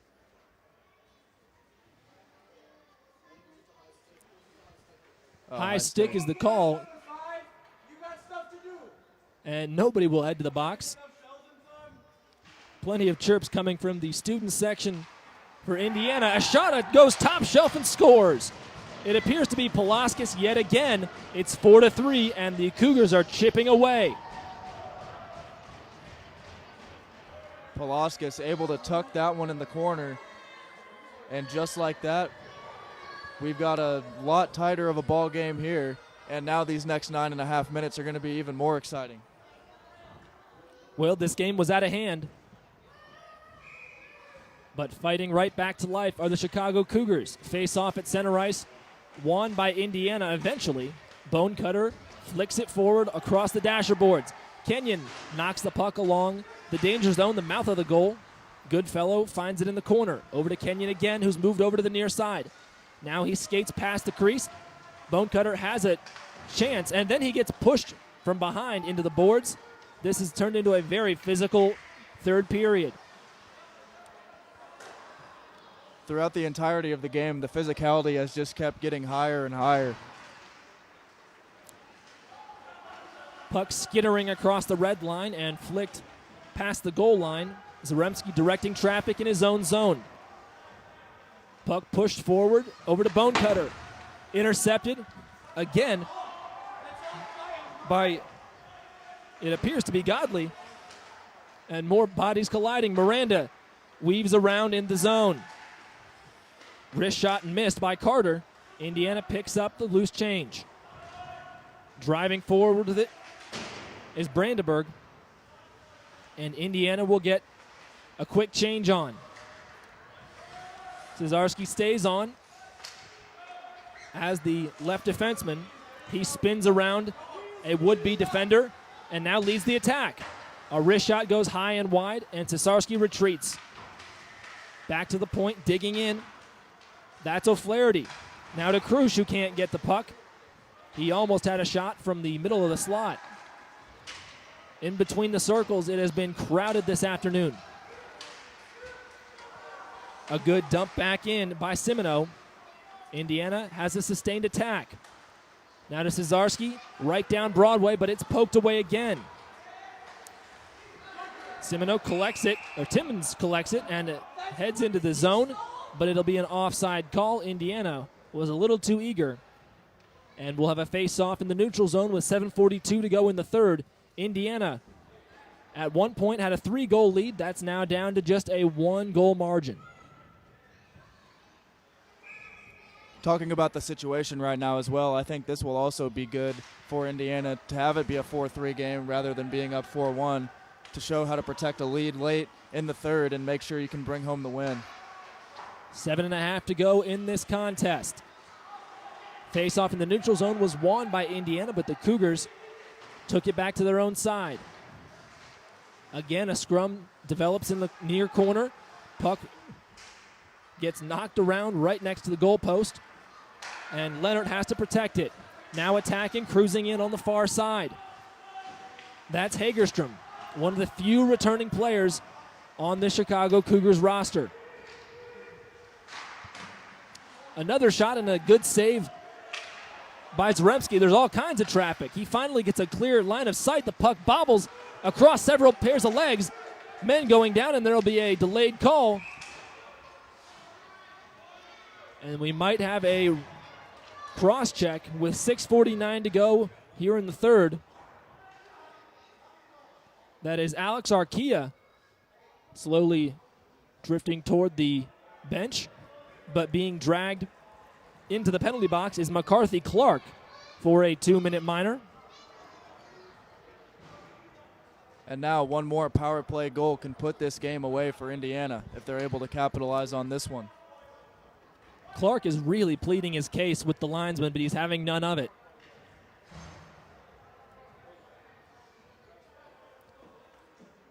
So Indiana on the attack again, a golden opportunity to get that margin back to 2. Looks like Kenyon losing the face-off in the left circle in the attacking zone for Indiana. Zaremski flicks the puck along the near corner. Cesarski handling it, gliding into the neutral zone and into the attacking side. Puck flicked all the way across, and Zaremski meanders out of the crease again to stop it from moving, letting his defenseman collect it. 90 seconds remaining on the power play. 6:20 to go in the game.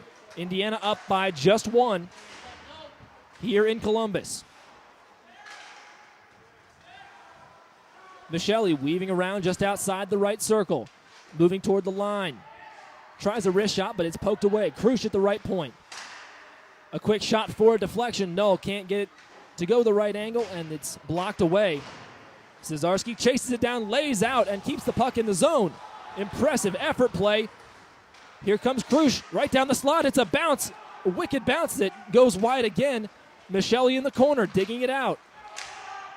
Finally, the Cougars are able to get new guys onto the ice. And 45 seconds to go in the power play. I'd like to see Indiana get a couple more pucks on net here. You got to make the goalkeeper make a play. Here comes Jeremy. Good poke check as the puck wobbles away. Now to Kissel in the near corner. Quick close range shot. Not converted. Another shot bounces past the cage. That one went just over the crossbar. Timmons gets bounced across the glass. He scoops it up from the left point and fires a wrist shot well wide to the far side. Goody has it behind the net. Now over to Kissel on the near corner. Kissel tries to play it to a teammate, but instead takes it himself. Now back to Jeremy, who's in the office. Jeremy outside the left circle. A quick one-timer from Goody is blocked away, and now we have a delayed call from the Yeah, there's going to be a fight here. And now we've got bodies flying, and there's punches being thrown by the goaltender. He was wailing on Jack Kissel, and there's going to be all kinds of confusion at the scorer's table. I have to say that might be inexcusable from Lenhart. He was throwing legitimate punches while Kissel was face down on the ice. Well, what happened was Leinhart came out of the crease to make the save, and then Kissel cross-checked him from behind, and Leinhart took offense to that and just started wailing on him. We'll have to see how this shakes out.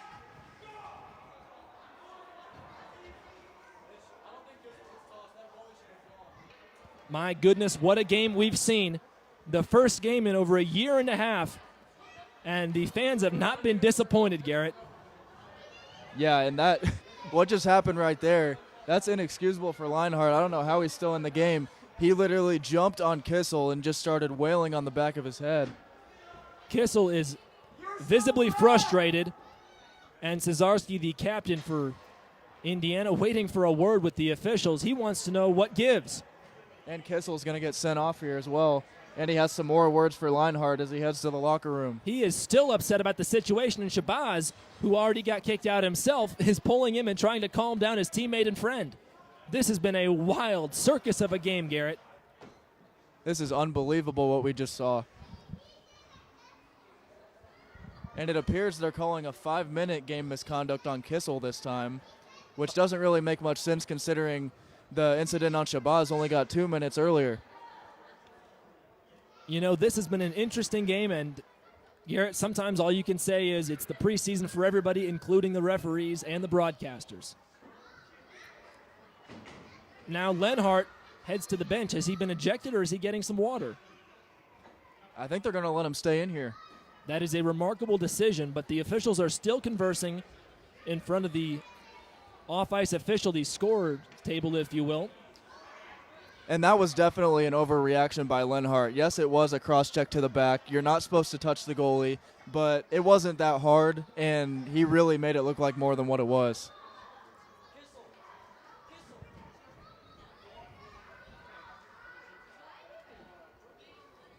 This has been quite a long discussion by the Zebras at center ice. We'll send it to a quick break to see how things shake out. This is Club Ice Hockey at Indiana University on the Indiana Hockey Broadcast Network.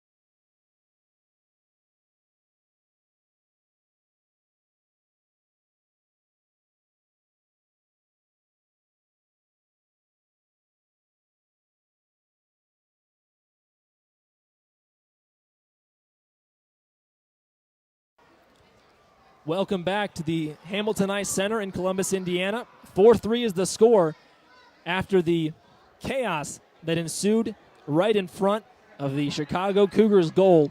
While we were away, Michael Leonard, the goaltender in the third period, has been ejected from the contest via a game misconduct. And sliding back into the crease is Ian Young, who had the first 2 periods in the cage. And Chicago is going to be on the power play here for 2 out of the next 4 minutes and 45 seconds. Only down 1. This is a big moment for this Indiana penalty kill. But so far, they've been impressive today. Remarkable turn of events. Indiana wins the faceoff that they had to get in their own zone. Like you said, Garrett, 4.5 remaining in the game. 1:50 remaining on the power play for the Cougars. Wielding it in his own zone, that's Zorn. Another pass the length of the zone, it's Palaskis. He's over on a backhand, tries to push it in, still has it as he swings back around. A one-man cycle right now for Palaskis. He's just waiting for someone to step toward him. Finally pushes the puck against the wall. And Zorn has to dish it away. A good hit by Bone Cutter, and the puck clears the blue line. 1:20 to go on the power play. 4 and change remaining in the game. Stride for stride, a big hit laid by Simoneau. And this game really has become mean-spirited, Garrett.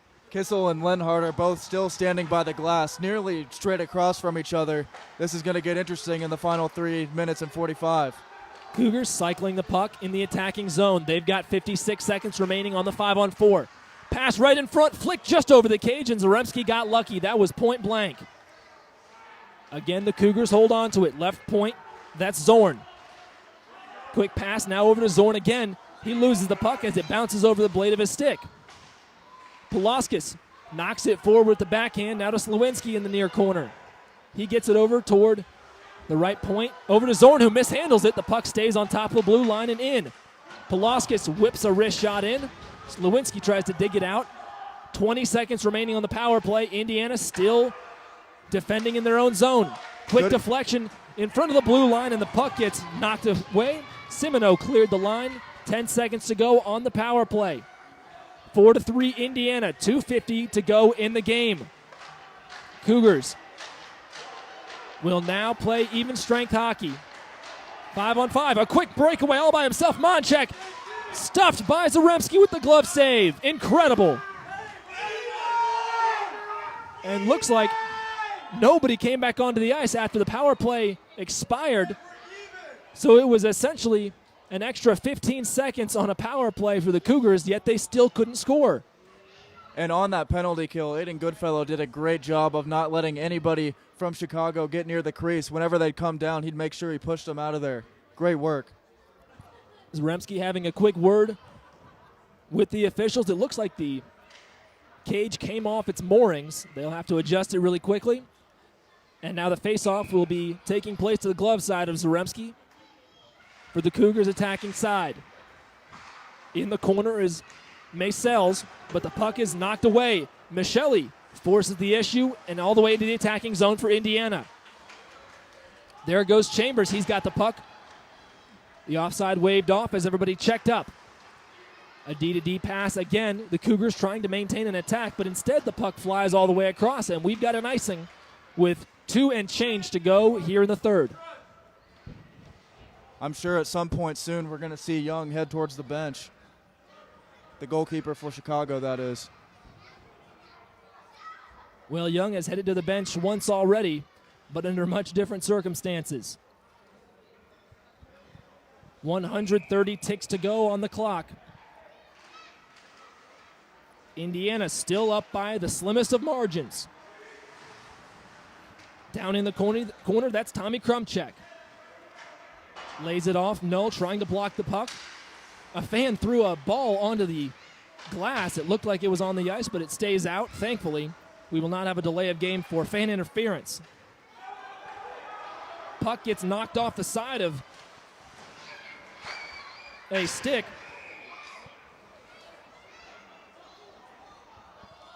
We have a stoppage here. Looks like the referees are converging.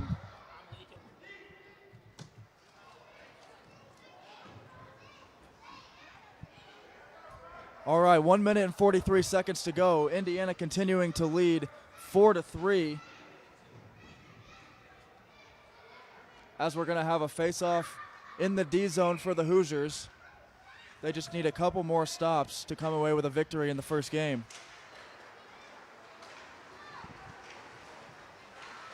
Coming up with it now and flipping it in is Kenyon, where it's played behind the net by Young dangerously, and he now gets back into the crease.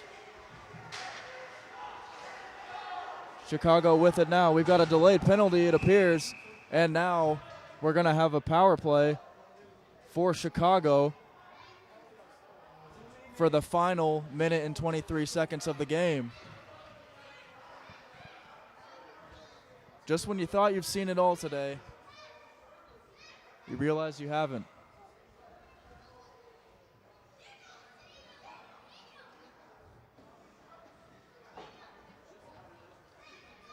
The referee's talking it over with Coach Weiss and Coach Henderson now. We're still waiting on the official ruling. Nobody is in the box yet, however. They did signal for a penalty, though.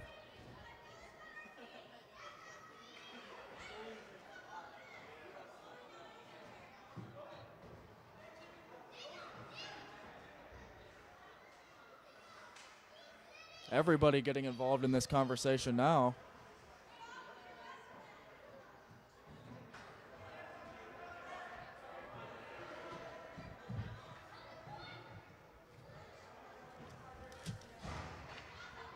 And now they put Tommy Krumchek in the box for Indiana. So it will be a power play for Chicago for the final 1 minute and 23 seconds, and here we go.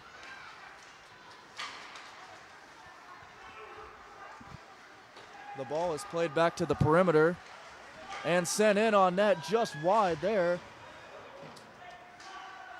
And it's controlled up top by Detterman. He sends it over. Here's a shot into the back of the net. And they score. It's Peter Drake, and we are tied. A power play goal for Chicago with 1 minute and 3 seconds to go. I cannot believe that.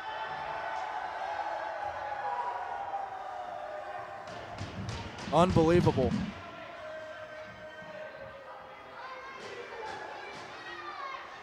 Peter Drake on the one-timer from the blue line, able to get it past.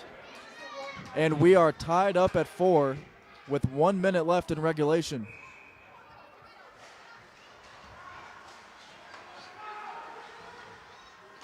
Playing it up now and taking it in is Cody Lorenko. He's run into by Goodfellow, and now it's back into the zone, and here comes Indiana with a break. They send it in and just wide as it was sent on net there by Cade Kenyon. And now there's a battle for it. It stays in the Indiana zone. Kenyon fighting for it with a stick. Now it's taken and sent in. Cruz trying to get it from behind. Now it's back out. And they get past Goodfellow. It's a 2-on-2, and we're going to have an offside.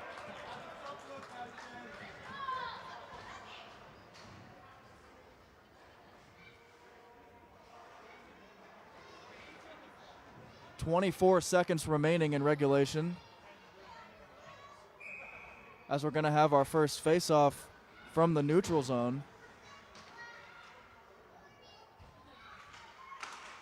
And it's controlled by Indiana and played back towards the middle of the ice and flipped in on net and grabbed and held right there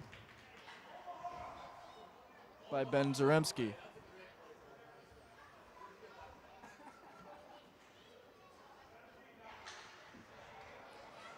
We're now down to 17 seconds to go as the faceoff is controlled and flipped towards the corner and taken there by Griffin Timmons. And now it's flipped on net and grabbed again by Zaremski. A good play.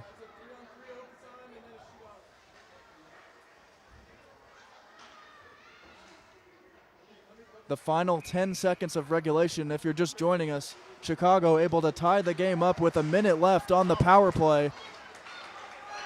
And we might have overtime here. A shot just wide of the post. It was flipped on net by Drew McKelly, and that will do it for the third period. And we are in a deadlock, 4-4, in an incredible game of hockey that has taken place so far, and it's not over yet.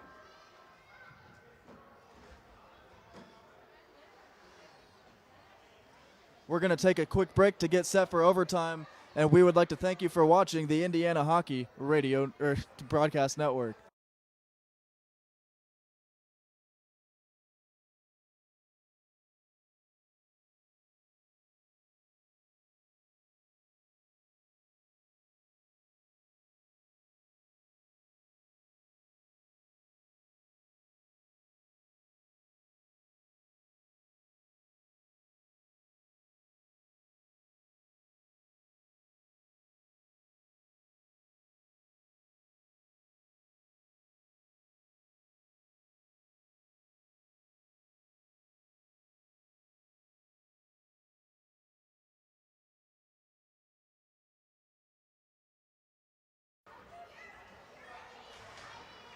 And now we have overtime in the first exhibition game of the season. There's 5 minutes on the clock right now. And it's played back and taken there by Solwinski. He sends it up the ice, but it's broken up by Indiana, and now they will go the other way with Kenyon sending it over, and now here's Carouche playing it in. Kenyon sends it back into the zone, but that would have been offside if it was touched by a Hoosier. Here they come the other way now. A good move dangling in, and Kenyon did a great job to cut him off. That one's flipped on net and grabbed by Zaremski.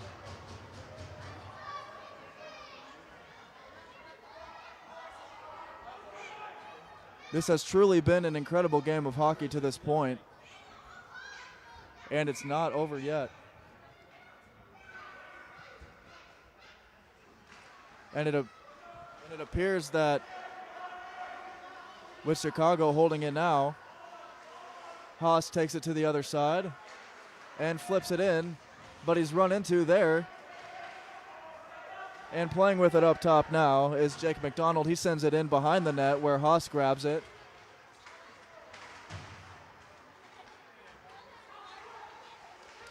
Oh. 3 minutes and 55 seconds to go in the overtime as Indiana takes it the other way. The ball goes into the far corner. Here's a shot that goes over the net right there. That was Griffin Timmons firing one over. And now it will be controlled in the alley and moved up by McDonald. McDonald trying to split the defense. He loses it. And now it will be played up by Cesarski. Oh, no, that is Griffin Timmons, rather, my mistake. And now Simmons with a shot just wide. He nearly got that one past, and now Timmons hits the deck. And they'll send it back into the zone. 3 minutes remaining in overtime. It's a 4-4 tie, just like it was at the end of regulation. McDonald with it now. He sends it towards the middle and is controlled there by Goodfellow. Goodfellow sends it across where it's taken there, and a good move to avoid the defender by Offenbach. And now Indiana has numbers the other way. It's a 3-on-2. Here comes Offenbach. And he lost his footing. A great opportunity there for Indiana, but they weren't able to capitalize. And here comes Goodfellow with it now into the offensive zone. He's cut off there, and the puck is taken by Peter Drake, who scored the goal to tie it with a minute left in regulation from the blue line. And now it's a 2-on-1 with Goodfellow, the only defender back, and a great play to avoid that one-timer as it was knocked away by Offenbach. He has been all over the ice so far in overtime. And now it's knocked away, nearly a break. But it's corralled, and now Indiana will play it with Cesarski behind the net. 1 minute and 54 seconds remaining in the overtime. We are deadlocked at 4. Will we have a winner now or need a shootout? And that Indiana wins it! What a play, and a game-winning GWG scored there by Cade Kenyon. And what a way to end this first game of the season, as Cesarski set him up with a great pass, and he was able to knock it in past the goalie. Wow, what an ending. With 1 minute 45 to go, Cade Kenyon ends it. And today truly was a valiant effort for Indiana, and they showed a lot of grit. And they win it 5-4 in overtime. So a great test early in the season. Make sure you stick around for the post-game show. We'll have that right after the handshakes. You've been watching Indiana Hockey on the Indiana Hockey Broadcast Network.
Welcome back to Indiana Hockey Postgame Live. I'm Garrett Drake, and the Indiana able to take away a 5-4 overtime win over the Chicago Cougars today. It was an exciting game from start to finish with lots of aggression, a couple fights as well. So it was truly a good first exhibition game for both teams, and Indiana definitely got their feet wet today.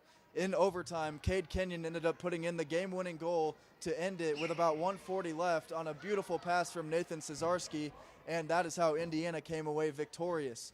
It was truly a great time being back in the barn today. I know the players enjoyed being on the ice as well, and we would like to thank you for tuning in, and make sure you tune into our next broadcast. We will have plenty of updates on social media, and make sure you follow us on Twitter at Club Hockey at Indiana University. You'll be able to find it and know where our future broadcasts are from there. For Garrett Drake, myself, and Sam Weixler, this has been Indiana Hockey on the Indiana Hockey Broadcast Network.